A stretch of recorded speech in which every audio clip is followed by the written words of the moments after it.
Hi guys, welcome to VH family. Today சிம்பிளாக பிரியாணி பண்ண அந்த வீடியோ ஷேர் பண்ணியிருக்கேன், பாருங்கள்.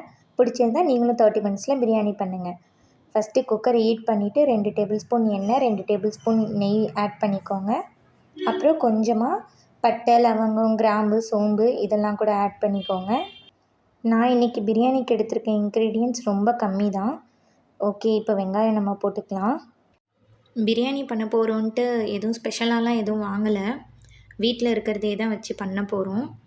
சிக்கன் மட்டும்தான் வாங்கியிருந்தோம். கொஞ்சமாக பூண்டும் இடித்து வச்சுருந்தேன், அதையும் ஆட் பண்ணிக்கிறேன். வெங்காயம் நல்லா வதங்கிடுச்சு. இப்போ நம்ம தக்காளி ஆட் பண்ணிக்கலாம். தக்காளி ஆட் பண்ணதும் நல்லா கிளறி விட்டுக்கோங்க. 1/2 kg சிக்கன் எடுத்திருந்தேன்.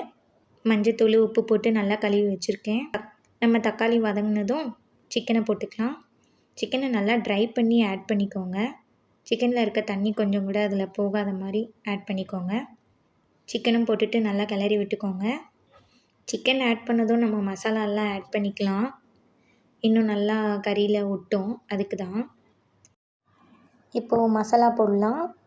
மஞ்சத்தூள், உப்பு, கரம் மசாலா, மல்லித்தூள், இவ்வளோ தான் நான் மசாலா ஆட் பண்ணியிருக்கேன் இப்போதைக்கு.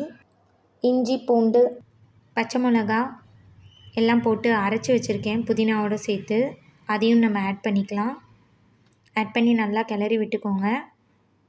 பிரியாணிக்குன்னு எதுவும் ஸ்பெஷலாக வாங்கலைன்னு சொன்னேன்ல, அதனால் பிரியாணி ரைஸும் வாங்கலை. இன்றைக்கி நார்மல் ரைஸில் தான் பண்ண போகிறேன். அதனால் நார்மல் ரைஸை 1 hour பிஃபோரே ஊற வச்சுட்டேன், 2 ட்ராப் எண்ணெய் விட்டு. நீங்களும் நார்மல் ரைஸில் பண்ணுறீங்கன்னா 2 ட்ராப் எண்ணெய் இல்லைனா 2 ட்ராப் கீ போட்டு ஊற வைங்க. அரிசி ஒட்டாமல் வரும், அதுக்காக தான். நீங்கள் பிரியாணி ரைஸில் பண்ணிங்கன்னா 1 கப் ரைஸ்க்கு 1.5 கப் வாட்டர் எடுத்துக்கோங்க. நார்மல் ரைஸில் பண்ணிங்கன்னா 1 கப் ரைஸ்க்கு 2 கப் வாட்டர் எடுத்துக்கோங்க. நான் 3 கப் ரைஸ்க்கு 6 கப் வாட்டர் ஊற்றிட்டேன். தண்ணி நல்லா கொதிச்சிருச்சு. இப்போ அரிசியும் போட்டுக்கிறேன். உங்களுக்கு ஸ்பைஸியாக வேணும்னா காரம் இன்னும் கொஞ்சம் ஆட் பண்ணிக்கோங்க.